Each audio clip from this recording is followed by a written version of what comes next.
2025 গান্ধীগ্রামে একটা এই ধর্মীয় একটা অনুষ্ঠানে ত্রিপুরা রাজ্যের মাননীয় প্রাক্তন মুখ্যমন্ত্রী এবং বর্তমান লোকসভার সদস্য বিপ্লব কুমার দেব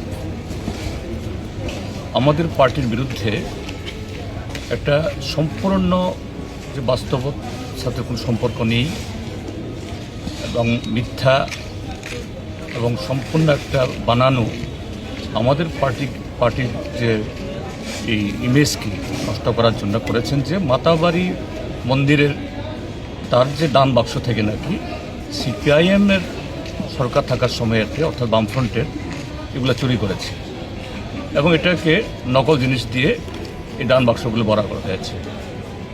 আমরা সঙ্গেই পার্টি বিবৃতি দিয়ে তার বক্তব্য চেয়েছিলাম এই সত্য প্রমাণ করার জন্য, নতুবা ক্ষমা চাওয়ার জন্য, কিন্তু তিনি করেননি। তারপর উকিল নোটিশ পাঠানো হয়েছে,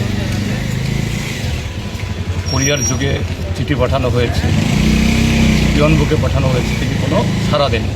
তো বাধ্য হয়েই আদালতে তার বিরুদ্ধে মানহানি মামলা আমরা করেছি যে আমাদের দেশে প্রচলিত আইনে এরকম একটা মিথ্যা অপবাদ একটা পার্টির বিরুদ্ধে, যা আমাদের লক্ষ লক্ষ অনুগামী সমর্থক তাদেরকে আহত করেছে এবং আমাদের ভাবমূর্তিকে নষ্ট করার চেষ্টা হয়েছে, তার বিরুদ্ধে যেন ব্যবস্থা গ্রহণ করা হয়। এই কারণে আজকে আমরা কোর্টে এসেছি।